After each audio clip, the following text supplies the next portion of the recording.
तो इस वीडियो में हम स्टार्ट करते हैं क्लास 9th का linear equation in two variable. इसका पहले मतलब समझते हैं और इसकी एक्सरसाइज स्टार्ट करते हैं।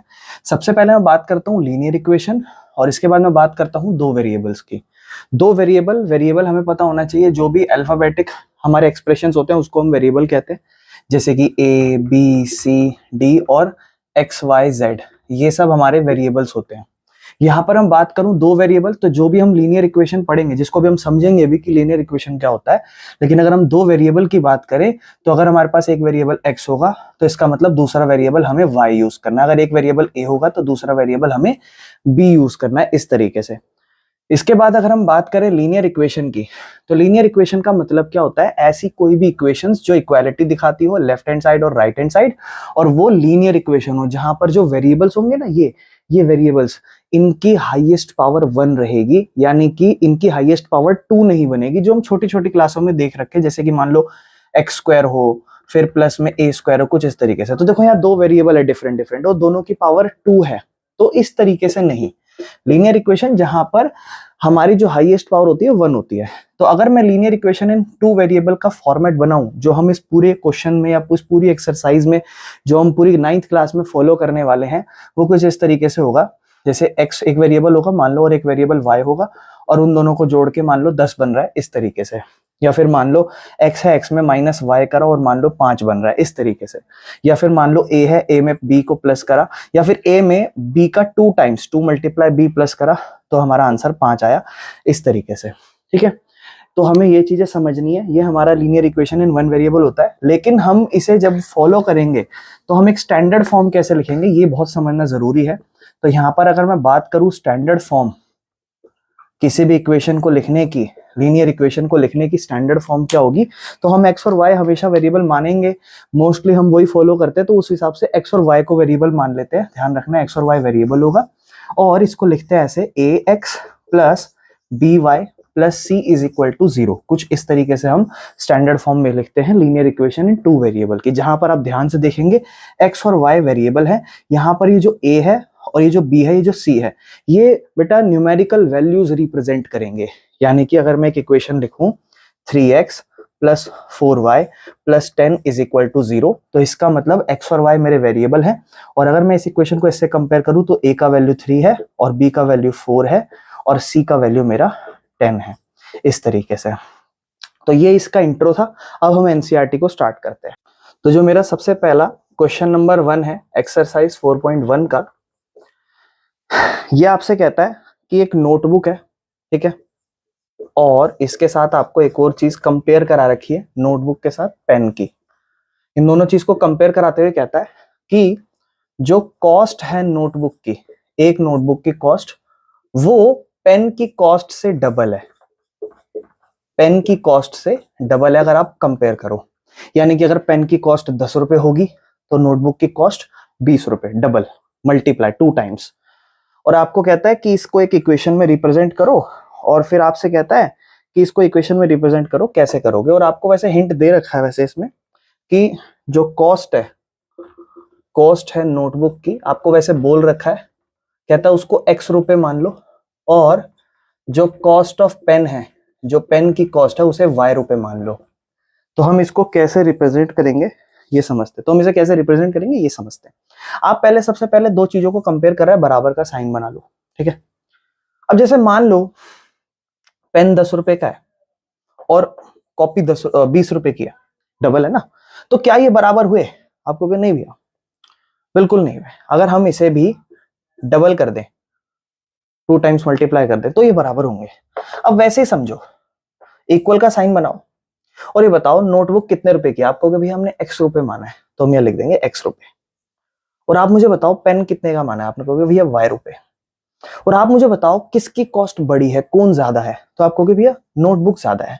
यानी कि जब आप दो चीजों को कंपेयर कर रहे हो और दो चीजों में आप इक्वालिटी चीजें दिखा रहे हो, बराबर कर रहे हो, तो वहां पर आप इसमें तो कोई चेंज करना नहीं चाहोगे, बिकॉज ये ऑलरेडी डबल है।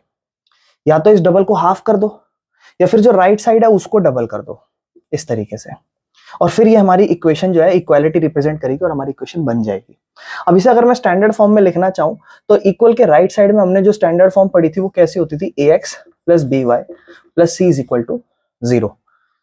ये हमारी स्टैंडर्ड फॉर्म हुआ करती थी। और इक्वल के राइट साइड हमने देखा हमेशा जीरो होता है, यानी कि जो भी इक्वल के इस तरफ नंबर है उसको हमेशा हमें इधर शिफ्ट करना है।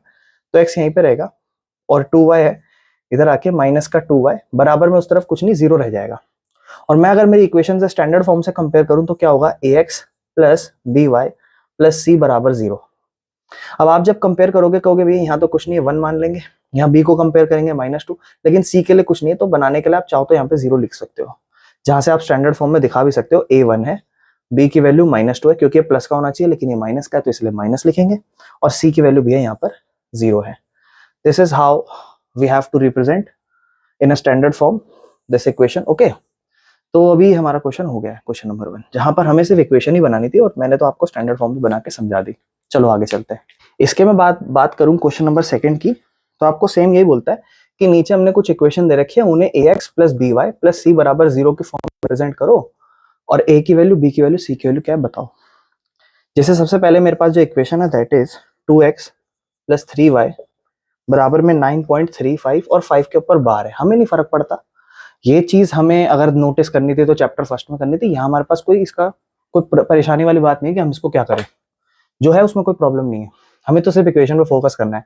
हमें पता राइट साइड में सब 0 होना चाहिए, तो इसको इधर ले आएंगे, 2x प्लस 3y इधर रहेगा, और ये 9.35 इधर आके माइनस में 9.35 के ऊपर बार बराबर में 0 हो जाएगा, और इस इक्वेशन से कंपेयर कर दो, ax plus by plus c is equal to 0, और यहाँ से a की वैल्यू लिख दो 2, b की वैल्यू लिख दो 3 और c की वैल्यू लिख दो, ध्यान से देखना, माइनस में 9.3 और 5 के ऊपर बार।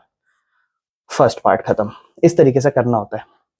अगर मैं इसके सेकंड पार्ट की बात करूं तो ध्यान से देखना, सेकंड पार्ट यहां कर देते, थोड़ा सा बड़ा जाएगा, x minus y by 5 minus 10 बराबर 0। अच्छा, बराबर में ऑलरेडी आपको देखो ध्यान से 0 दे रखा है, तो आप सोचोगे कि इसको कंपेयर कर देते पहले ही, है ना, और बहुत से लोग कंपेयर करके यहाँ b की वैल्यू -1/5 लिख देंगे, जो कि गलत है। कभी भी ध्यान रखना, इक्वेशन में नीचे फ्रैक्शन में नंबर अकेला, या तो पूरा नंबर फ्रैक्शन में पूरा, अकेला नहीं होना चाहिए।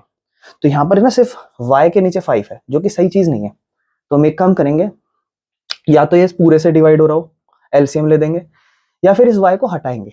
अब हटाने का सिंपल तरीका भी है, कैसे, या तो आप इस पूरी इक्वेशन को 5 से मल्टीप्लाई कर दो। जब आप 5 से मल्टीप्लाई करोगे x से भी होगा, y से भी होगा और 10 से भी होगा, जिससे यहाँ पे 5 आ जाएगा और 5 से 5 कट जाएगा, और यहाँ पे भी कुछ एक्स्ट्रा नंबर आ जाएंगे, जिससे हमें प्रॉब्लम नहीं होगी क्योंकि फ्रैक्शन खत्म हो जाएगी, है ना। तो हम क्या क्या कर सकते हैं यहाँ पे, तो देखो मैं आपको एक बेसिक सा सिंपल सा तरीका बताता हूँ। इस सिचुएशन में आप एक ही चीज सोचना हमेशा कि आपके नीचे नंबर नहीं होना चाहिए, नीचे या 5 है। तो अगर आप सोचना चाहो ना तो बस इतना सोच लो कि इसी 5 को हटाना है, ठीक है। कैसे, एलसीएम ले लो। नहीं एलसीएम लेना तो बड़ा सिंपल है बेटा, ये जो 5 है, जो भी वो नंबर है उसी को ना मल्टीप्लाई कर दो इस पूरी इक्वेशन से, इधर की साइड और इस इधर की साइड भी, लेफ्ट साइड भी राइट साइड, और यहाँ लिख दो कि हम मल्टीप्लाई कर रहे हैं 5 से टू बोथ साइड, दोनों तरफ। और यहाँ देखो, अब ध्यान से देखो, 5 अब जो मल्टीप्लाई होगा तो इस पूरी तरफ होगा, तो 5x हो जाएगा, फिर 5 यहाँ से मल्टीप्लाई होगा, यहाँ ऑलरेडी 1 है, 5 जब 1 से मल्टीप्लाई होगा 5y, और उसके नीचे ऑलरेडी 5 था, -5 जब 10 से होगा, 5 10 जा 50, और 0 भी उधर राइट साइड पे भी आपने मल्टीप्लाई करा है तो उधर भी 5 आ जाएगा। अब आप ध्यान से देखो, 5x रहेगा, -5 से 5 कट जाएगा, क्या बचेगा, सिर्फ y, माइनस में 50 बराबर में 0 × 5 0। ये हमारी एक इक्वेशन बन जाएगी अब सही फॉर्म में। और फिर हम इसको कंपेयर करेंगे कि ax plus by plus c is equal to 0, जहां से हम a की वैल्यू निकालेंगे 5, b की वैल्यू अगर हम कंपेयर करेंगे 1 लिख देंगे, माइनस का 1, और c की वैल्यू अगर हम कंपेयर करेंगे तो माइनस का 50, इस तरीके से। इसके बाद अगर मैं चलूं नेक्स्ट क्वेश्चन पे, that is my third part. तो थर्ड पार्ट मुझे ऐसा लिखा हुआ है, माइनस का 2x प्लस में 3y बराबर में 6। मैंने कहा इक्वल के उस तरफ कुछ भी नहीं होना चाहिए, इधर ले आएंगे, -2x प्लस 3y, 6 इधर आएगा, माइनस का 6 बराबर 0। फिर कंपेयर कर दो, ax plus by plus c is equal to 0, a is equal to -2, b is equal to 3, c is equal to -6। बस, और कुछ नहीं करना। इसके बाद नेक्स्ट फोर्थ पार्ट पे आ जाओ। फोर्थ पार्ट हमें दे रखा है x is equal to 3y, 3y को इधर ले आते हैं क्योंकि इक्वल के उस तरफ 0 हो जाएगा, तो x माइनस 3y हो जाएगा, बराबर में 0 हो जाएगा। कुछ नहीं है, आपको पता है यहाँ c के लिए भी कुछ होना चाहिए 0, क्योंकि पहले x होता है, फिर y होता है, फिर एक नंबर भी होता है, तो इसलिए मैंने उसको पहले ही 0 छोड़ दिया ताकि मैं चीजें समझ पाऊँ। और इसको कंपेयर करता हूँ, ax plus by plus c बराबर 0। a की वैल्यू 1, क्योंकि यहाँ कुछ नहीं है बेटा, 1 लिख देंगे। b की वैल्यू यहाँ से, यहाँ कुछ नहीं है बेटा, -3, ध्यान से देखना, और c की वैल्यू मेरी यहाँ पे 0 हो जाएगी, ठीक है, इसके बाद फिफ्थ पार्ट पे चलते हैं, ध्यान से समझना। फिफ्थ पार्ट ऐसा लिखा हुआ है 2x बराबर में -5y, माइनस का 5y इक्वल किस तरफ ले आएंगे तो होगा 2x माइनस का 5y इधर आके प्लस का 5y बराबर में 0। अब देखो यहाँ कुछ नहीं है, यहाँ पहले प्लस में भी 0 लिख सकते हो, प्लस 0 बराबर में 0, ताकि आप समझ गए हो पहले x का होना चाहिए फिर y का, फिर है ना, इस तरीके से। तो अब आप कंपेयर कर दो इसको, ax plus by plus c is equal to 0, जहां से आप a की वैल्यू निकाल दो 2, b की वैल्यू निकाल दो 5 और c की वैल्यू फिर से 0। हमारा यहाँ पर फिफ्थ पार्ट भी हो गया। इसके बाद बचे हुए 3 पार्ट कर लेंगे पहले। अब इसका सिक्स्थ पार्ट देखते हैं, 3x प्लस 2 बराबर 0। आप देखो पहले x होता है फिर y होता है, y है नहीं यहाँ पे। तो जब कोई भी चीज नहीं हो ना, क्योंकि आपको पता है आपको दो वेरिएबल वाली इक्वेशन रखनी है, तो 2 वेरिएबल तो होने ही चाहिए। अब यहाँ y नहीं है तो 3x प्लस 2 को इधर रखो 0 और y के लिए जगह छोड़ दो। अब चाहो तो 0y लिख सकते हो, क्योंकि y तो यहाँ है नहीं। लेकिन जब आप 0 को y से मल्टीप्लाई करोगे 0 हो जाएगा, और 0 को यहाँ से हटा भी दोगे तो वापस से 3x प्लस 2 बच जाएगा। यानी कि कभी भी आपके पास कोई नंबर ना हो उसको मल्टीप्लाई करके ऐसे लिख लेना, अगर कोई x ना हो तो 0x, इस तरीके से। तो यहाँ पर कंपेयर करते हैं ax plus by plus c is equal to 0। यहाँ से a की वैल्यू 3, b की वैल्यू 0, c की वैल्यू 2, कुछ इस तरीके से। इसके बाद सेवंथ पार्ट देखते हैं। जैसे मैंने आपको भी बोला वही चीज हो गई है यहाँ पे, इस बार x नहीं है तो आप प्लस में लिख दो यहाँ पे, plus 0x plus y minus 2 बराबर 0 है ना, 0x बना दिया इस तरीके से ब्रैकेट में, और ये हो जाएगा ax plus by plus c बराबर 0। a की वैल्यू कुछ नहीं है 0, b की वैल्यू यहाँ कुछ नहीं है 1, c की वैल्यू यहाँ हो जाएगी -2। और इसके बाद इसका लास्ट पार्ट ध्यान से देखना, मैं आपको ऑलरेडी चीजें बोल चुका हूँ कि राइट साइड कुछ नहीं होना चाहिए, इस तरीके से चलो। 5 बराबर में 2x है, 2x को इधर ले आओ, माइनस का 2x हो जाएगा, फिर 5 रह जाएगा। और आपको देख समझ गए होगे आप मैं यहाँ पे जगह क्यों खाली छोड़ रहा हूँ, क्योंकि y भी नहीं है, तो y के लिए भी जगह लिखनी पड़ेगी 0y। और अब आप कंपेयर कर दो ax plus by plus c बराबर 0, a is equal to -2, b is equal to 0, c is equal to 5। और ये मेरा जो फर्स्ट क्वेश्चन है इसका सेकंड पार्ट भी खत्म हो गया, सेकंड क्वेश्चन जो मेरा कंप्लीट हो गया। और यहाँ पर हमारी एक्सरसाइज 4.1 कंप्लीट हो चुकी है। एक्सरसाइज 4. तो हम स्टार्ट करते हैं एक्सरसाइज 4.2, जहां पर हमें जो फर्स्ट क्वेश्चन है वो ऐसा दे रखा है कि एक इक्वेशन है y is equal to 3x plus 5। और आपको जो चीज समझनी है ना वो ये समझनी है कि जो लीनियर इक्वेशन इन 2 वेरिएबल होती है ना, कभी भी आपको कोई ऐसी इक्वेशन दे दी जाए तो आपको एक चीज ध्यान रखनी होती है कि इस इक्वेशन के ना इनफाइनाइट या फिर मेनी सॉल्यूशंस होते हैं। और ऐसा क्यों होता है मैं आपको समझा रहा हूँ इसकी बात। आपको पता है थर्ड चैप्टर में आपने कोऑर्डिनेट ज्योमेट्री से सीखा है, चीजें हम इक्वेशन में ऐसे लिखते हैं एक्स और वाई कोऑर्डिनेट पॉइंट्स को कभी भी, क्योंकि हम आगे जाके बेटा इसको ना ग्राफ में रिप्रेजेंट करेंगे। जब भी हम ग्राफ में रिप्रेजेंट करते हैं एक्स और वाई की कुछ वैल्यू, जैसे मान लो एक्स, यहां से अगर मैं सोचूं, ध्यान से देखना मेरी बात, ध्यान से समझना, मैं कह रहा हूँ y is equal to 3x plus 5 है। अगर मैं आपको समझाना चाह रहा हूँ इस चीज को, जैसे मैं x को यहाँ 0 पुट कर देता हूँ तो आप कहोगे भैया y is equal to x की जगह 0 हो जाएगा, 3 0 0 प्लस 5 और y की वैल्यू यहाँ से 5 आ जाएगी। मैंने कहा ओके, यहाँ मैंने लिखा x की जगह 0 और y की जगह 5, ठीक है। दूसरा सिनेरियो बनाता हूँ, जैसे मैंने पिछली बार x 0 डाला था, फिर से लिख रहा हूँ y is equal to 3x plus 5। इस बार मैं x की जगह 1 पुट कर रहा हूँ, 3 इंटू 1 प्लस 5 क्या हो गया, 3 1 जा 3 प्लस 5, आंसर इज 8। यानी कि x की वैल्यू 1 पुट करी और y की वैल्यू 8 आ गई। इसके बाद एक और सिनेरियो बनाता हूँ जहां x की वैल्यू 2 पुट करता हूँ, तो y is equal to 3x plus 5 है, ध्यान से देखना, y is equal to 3 into 2 plus 5, y is equal to 3 2 जा 6, 6 plus 5, y is equal to 11। x की वैल्यू मैंने 2 पुट करी और y की वैल्यू मेरी 11 आई। मैं कहता हूँ आप ग्राफ पे पॉइंट्स को प्लॉट करना तो सीख ही गए होगे, आप जरा मेरी थोड़ी सी मदद करवा दो। x की वैल्यू 0 जा रही है, फिर 1 जा रही है, फिर 2 जा रही है। x की वैल्यू 0 यहाँ होगी, 1 यहाँ होगी, 2 यहाँ होगी, मान लो 3 ऐसे बढ़ रही होगी, और y की वैल्यू मैक्स टू मैक्स मेरी 11 तक गई है। पॉइंट से बनाओ, 1 2 3 4 5 6 7 8 9 10 11, ये रफली है, रफ सिर्फ समझाने के लिए। x की वैल्यू 0 यहाँ होगी और y की वैल्यू 5, 1 2 3 4 5, यानी कि यहीं पे आंसर बन जाएगा, क्योंकि हमें पता है जब भी जिसकी वैल्यू 0 होती है तो जहां पर वैल्यूज होती है वही हमारा ग्राफ बन जाता है। थर्ड चैप्टर का बात कर रहा हूं मैं यहाँ पे। x की वैल्यू 1, y की वैल्यू 8, x की वैल्यू 1 यहाँ होगी और 1 2 3 4 5 6 7 8 8 यहाँ होगी, यहाँ पे ये मिल जाएंगे ये दोनों।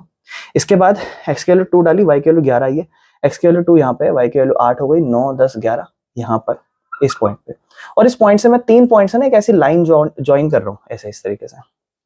ऐसी एक लाइन ज्वाइन करी मैंने, इस पार्ट को मैं 2 मिनट हटा देता हूँ जो भी मैंने लिखा, और ये मैं एक लाइन बना के दिखा रहा हूँ।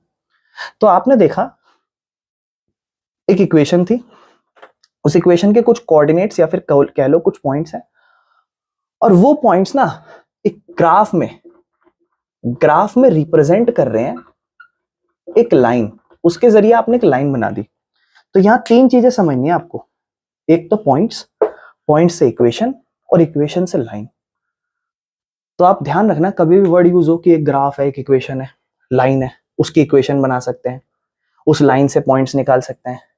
पॉइंट से कहने का मतलब पता है क्या है, ये पॉइंट्स नहीं तो मिलके मदद करिए, ऐसे बहुत सारे ऐसे पॉइंट्स होंगे जिस वजह से उन सारे पॉइंट्स को जब ज्वाइन करा तो एक लाइन क्रिएट हुई। और वो इस ग्राफ पे कितने पॉइंट्स होंगे, आप कहोगे infinite the value of x and y जो ये बन रही है। और फिर यही लाइन एक इक्वेशन रिप्रेजेंट कर रही है, सिनेरियो सिचुएशन, यानी कि कभी भी कोई भी इक्वेशन हो उसके कितने आंसर हो सकते हैं, उसके इनफाइनाइट बहुत सारे आंसर हो सकते हैं। और उसको हमने ग्राफ पे देखा, एक एक पॉइंट मिलके एक लाइन बना रहा है ना। तो कभी भी आपसे कोई पूछे कि एक लीनियर इक्वेशन के कितने आंसर होते हैं, तो आप कहोगे भैया बहुत सारे, कुछ भी लिख सकते हैं ऐसे बना के कुछ भी। तो मुझे उम्मीद है आपको ये वाली चीज समझ में आई होगी, यानी कि कभी भी आपके पास कोई पॉइंट्स हो, एक्स और वाई की वैल्यू हो, तो आप अपनी मन से कोई भी इक्वेशन बना सकते हो, कोई सी भी। और अगर आपके पास कोई इक्वेशन हो तो आप अपने मन से कोई भी पॉइंट्स निकाल सकते हो, ठीक है ना। लेकिन जो पॉइंट्स है वो डिपेंड करेंगे इक्वेशन पर, और इक्वेशन भी डिपेंड करेगी पॉइंट्स के ऊपर।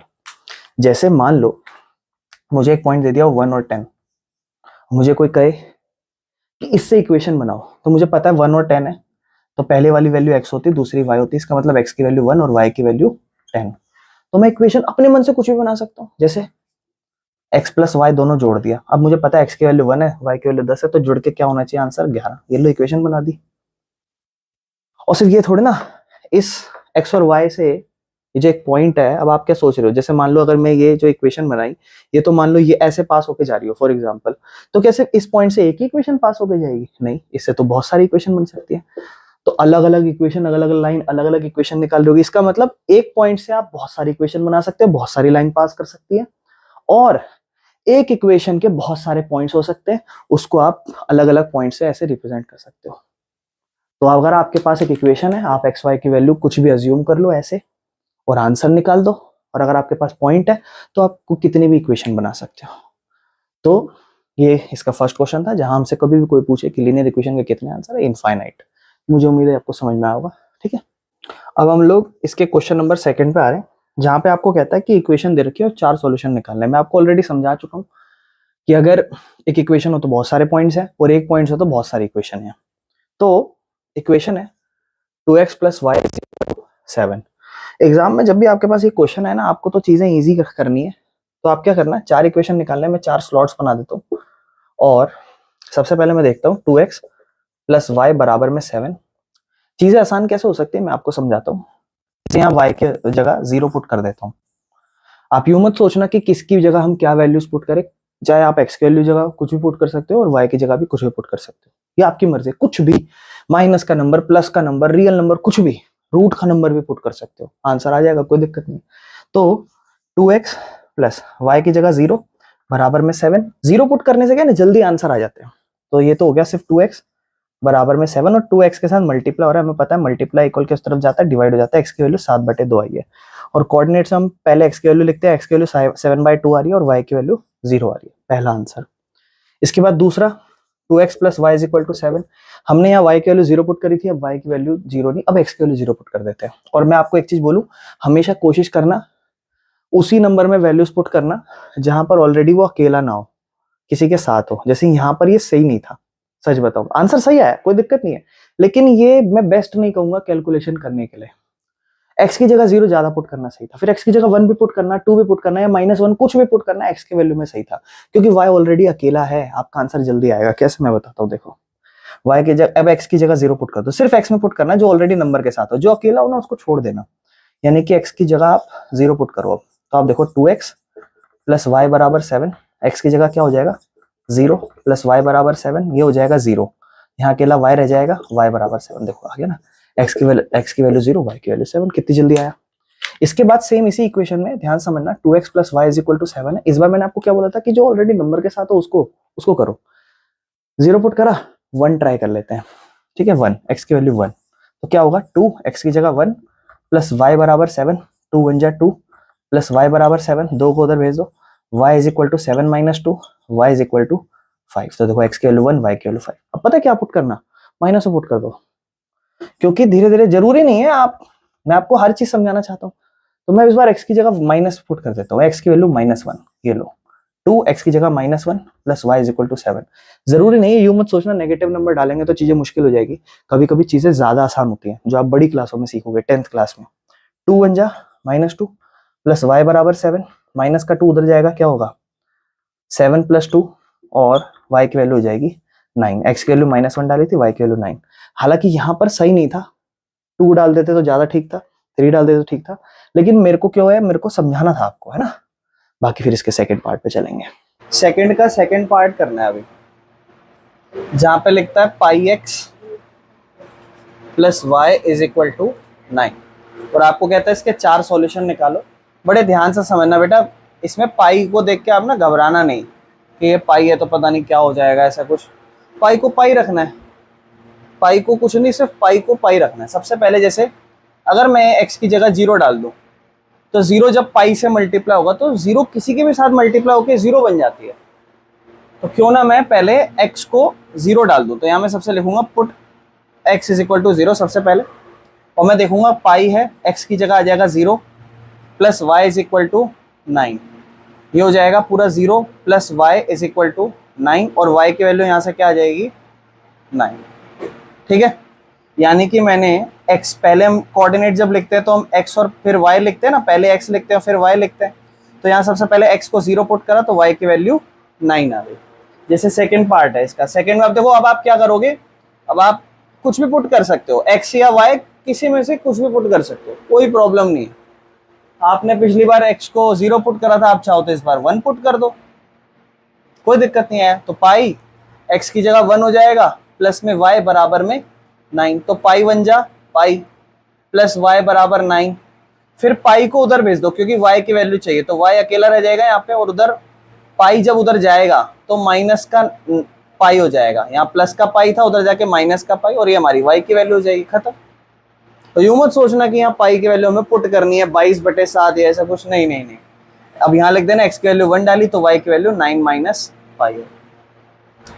अगली बार जैसे 2 बार x की वैल्यू डाली तो इस बार कुछ y की वैल्यू डाल देते हैं। तो put y is equal to 0 भी डाल सकते हैं, y को 0 डाल दो। तो देखो जरा क्या होगा, pi into x plus y की जगह 0 बराबर में 9, यही होगा।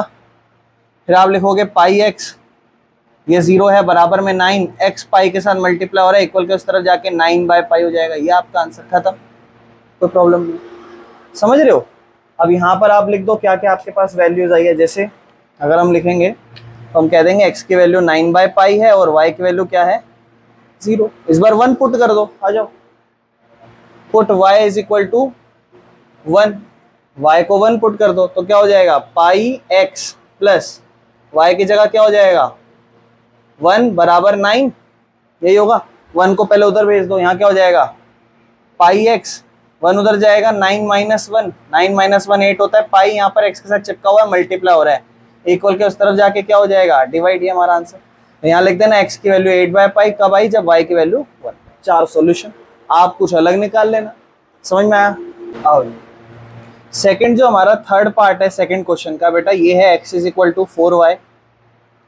आसान है ये, चीजें आपको सोचनी है कैसे। 4 सॉल्यूशन निकालने का, ध्यान से। सबसे पहला solution x is equal to 4y है। आप देखो ऑलरेडी x अकेला बड़ा है, y में वैल्यू डालते जाओ। क्यों, क्योंकि x तो हमेशा अकेला ही है, ज्यादा आसान है। y में वैल्यू डालते जाओ, 0 डाल दो, 0 के बाद 1 डाल दो, 1 के बाद -1 डाल दो, 2 डाल, कुछ भी डाल। x में हरकत मत करना। आप में से किस किस में x की वैल्यू पुट करिए, ये मत करो।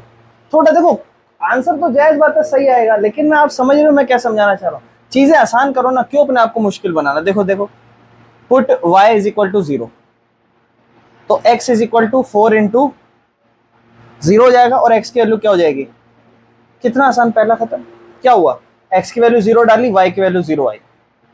अगला देखो, x is equal to 4y है। अब पुट कर दो y को, क्या पुट कर दो, 1 पुट कर दो, क्या हो जाएगा, आप लिखोगे x is equal to 4y, x is equal to 4y की जगह 1, x इज इक्वल टू 4 1 जा 4, तो x की वैल्यू 4 आई और y की value 1।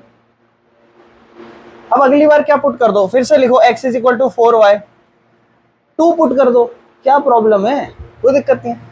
Put y is equal to 2, तो x is equal to 4 into 2, x is equal to 8, क्या आया 8,2। अगली बार क्या पुट कर दो 3, x is equal to 4y, x is equal to 4y, y की जगह हम क्या पुट कर रहे हैं 3 पुट कर रहे हैं, लिख दो put y is equal to 3, x is equal to 4 into 3, x is equal to 12, क्या इक्वेशन आया 12 और हो गए 4 सॉल्यूशन। चीजें आसान करने के लिए भी सोचो, खामखा वैसे तो देखो x भी पुट कर देते तो भी कोई मुश्किल नहीं बन रहा था, चीजें तो तब भी आसान थी, बट ठीक है और ज्यादा आसान कर दो। ठीक है चलें आगे। तो ये हमारा सेकंड क्वेश्चन जहां हमें सॉल्यूशन निकालने थे। बेटा ध्यान रखना, ये बात हम समझ चुके हैं, लीनियर इक्वेशन जो हमारी होती है, लीनियर इक्वेशन जो हमारी होती है, ध्यान से सुनो मेरी बात, लीनियर इक्वेशन जो होती है हमारी, उसके कितने सॉल्यूशन होते हैं, इनफाइनाइट, अनगिनत सॉल्यूशन। अभी तो डाले 4 डाले, आप 400 निकाल लो, 4000 निकाल लो, कोई दिक्कत नहीं। ठीक है चलो बेटा क्वेश्चन नंबर 3 ध्यान से सुनना, बहुत अच्छा क्वेश्चन है, इसको समझो, चीजें ना आपको डेवलप करने के लिए कर रहा है। एनसीईआरटी के बेटा एक क्वेश्चन और करेंगे, एनसीईआरटी खत्म, एक्स्ट्रा ही तो चलना है, मेन हमें ये समझना पेपर में हमें क्या देगा वो। देखो कहता है x माइनस 2y बराबर 4 एक इक्वेशन है, ठीक है जी। कहता है मैंने आपको 5-6 ऑप्शन दे रखे हैं, पहला ऑप्शन जैसे 0,2, दूसरा ऑप्शन जैसे 2,0, तीसरा ऑप्शन जैसे 4,0, चौथा ऑप्शन बेटा जैसे कि √2 और 4√2, घबराना नहीं है, पांचवा ऑप्शन जैसे 1,1। कहता है ये सब बताओ जरा इनमें से कौन सा इस इक्वेशन का सॉल्यूशन है। मतलब ये जो है जैसे पहला क्या होता है बेटा x का वैल्यू, और दूसरा क्या होता है ये xy, तो ये xy इसमें जब हम डालें तो कौन सा ये जो आंसर है वो कौन सा इसका सॉल्यूशन होगा, ये कैसे चेक करना है ये समझना है। तो बेटा जब भी आपको देखो, अभी तक तो आपको मैंने इक्वेशन दी और मैंने कहा इसके आंसर निकालो, तो आपने क्या भैया कुछ भी वैल्यू डाल देंगे, कुछ भी आ जाएगा वो हमारा आंसर होगा। लेकिन स्पेसिफिकली चेक करना कि इनमें से कौन सा आंसर होगा, उल्टा चेक, उल्टा। जैसे पहला उठाओगे ना तो आप लिखोगे पहला पॉइंट 0 और 2 है, इसका मतलब x का वैल्यू 0 और y का वैल्यू, और बेटा आपको ये इस इक्वेशन में डालना है और आपको चेक करना है जो आपकी लेफ्ट साइड है जो आपकी राइट साइड है, क्या वो दोनों सेटिस्फाई हो रही है, क्या वो दोनों बराबर है। मेरे भाई थोड़ा साइड हो, हाँ, क्या वो दोनों बराबर है। जैसे x माइनस 2y बराबर 4, x की जगह क्या डालना है 0 है ना, माइनस 2, y की जगह क्या डालेंगे 2, बराबर में 4।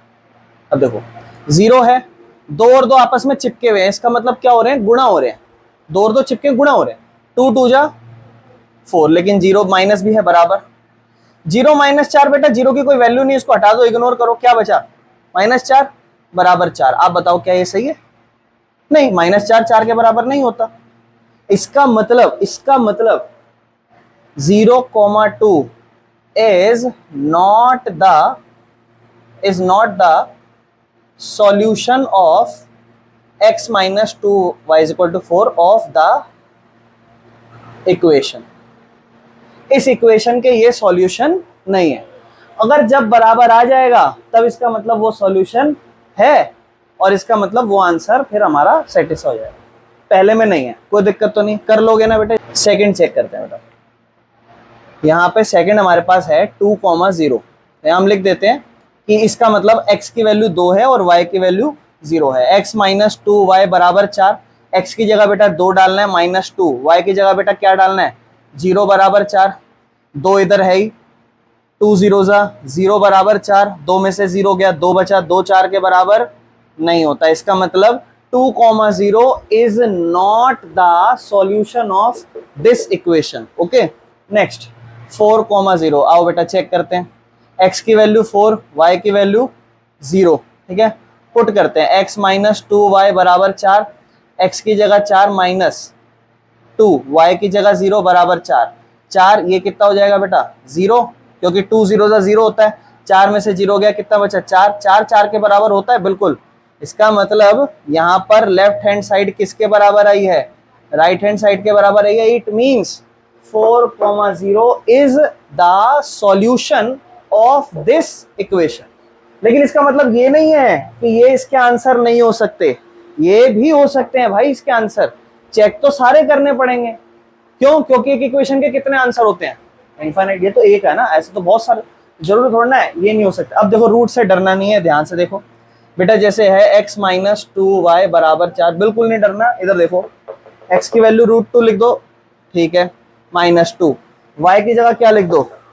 4√2 बराबर 4। देखो ध्यान से, √2 है, 2 और 4 नंबर और नंबर गुणा हो जाएंगे, 2 चौक 8, 2 4 जा 8, 2 4 जा 8 और √2 उसके साथ ही रहेगा। माइनस का साइन था, माइनस का साइन। ये बताओ √2 कितनी बार है? एक बार। एक बार 2 √2 में से 8 बार 2 √2 घटाना है, एक √2 में से 8 √2 घटाना है। तो बेटा 1 √2 माइनस 8 √2, आंसर इज 7 √2। बट जो 8 है उसके आगे माइनस का साइन है, तो बड़ा नंबर है, माइनस का साइन लग जाएगा, बराबर में 4। क्या ये इसके बराबर होता है? बिल्कुल नहीं। This is not the equation of this solution, ठीक है, this is not the solution of this equation. Next 1,1 x minus 2y बराबर 4, x की जगह 1, -2 इंटू y की जगह 1 बराबर 4। 1 ही होगा, 2 1 जा 2 बराबर 4। 1 माइनस 2 क्या होता है? -1 बराबर 4। क्या ऐसा होता है? बिल्कुल नहीं होता। यानी कि 1,1 is not the solution of this equation. समझ में आया? मैंने आपको चारों पार्ट बता दी, ये स्टार्टिंग हो गया था। क्लियर है? पता चल गया कौन सा किसका सॉल्यूशन है। क्वेश्चन नंबर 4 इस एक्सरसाइज का आपसे कहता है find the value of k। बेटा ये ध्यान रखना, ये क्वेश्चन बहुत ज्यादा आते हैं आपके पेपरों में। इस टाइप के क्वेश्चन जो भी मैं आपको कराऊंगा दिखेगा k निकालने के, और ऐसे बहुत सारे क्वेश्चन जहां पे आपको बोलेगा k की वैल्यू निकालो और आपको कहेगा x की वैल्यू 2 है, y की वैल्यू 1 है, और ये जो सॉल्यूशन है ना वो इस इक्वेशन का सॉल्यूशन है, इस इक्वेशन का सॉल्यूशन है। उसने ये चीज बोली है कि ये जो 2 और 1 है ना, ये इस इक्वेशन का सॉल्यूशन है। इसका मतलब पता है क्या है? कि जब आप 2 और 1 इसके अंदर पुट करोगे तो लेफ्ट साइड और राइट साइड दोनों बराबर होगी, ये वो कह रहा है। यानी कि हम जब भी बेटा, जैसे मान लो मैं आपको कहूं, जैसे मान लो मैं कहूं x plus y is equal to 8 और मैं कहूं x इज इक्वल टू 5 और मैं कहूं y इज इक्वल टू 3, मैं आपसे पूछूं बताओ क्या ये इस इक्वेशन, ये जो पॉइंट्स है, क्या ये इस इक्वेशन का सॉल्यूशन है? आप कहोगे भैया 5 है और 3 है, 5 को यहाँ डालेंगे, 3 को यहाँ, 5 और 3 8, 8 8 के बराबर है। आप बोलोगे हाँ भैया ये तो इस इक्वेशन के सॉल्यूशन है। चेक नहीं करना है, उसने दे रखा है कि इसके सॉल्यूशन है, तो उसने कुछ और चीज दिया है, कहता है ये तो इसके सॉल्यूशन है मान लो, लेकिन ये k की वैल्यू बताओ। तो हमें पता है अगर वो उसके सॉल्यूशन है तो हम उसकी जगह उनकी वैल्यूज पुट कर सकते हैं। तो पुट कर दो ये वैल्यूज कहां पर? 2x प्लस 3y बराबर k में पुट कर दो। x की जगह 2 और y की जगह 1 बराबर k हो जाएगा। 2 दूनी 4, 3 एकम बराबर k, 4 तिया 7, 4 and 3 7, 7 बराबर है, बस k ही तो चाहिए था, k आ गया, खत्म। बस इतना करना होगा आपको इस क्वेश्चन में। क्लियर है मेरे भाई? देखो जी, अब हमारी एनसीईआरटी कंप्लीट हो गई।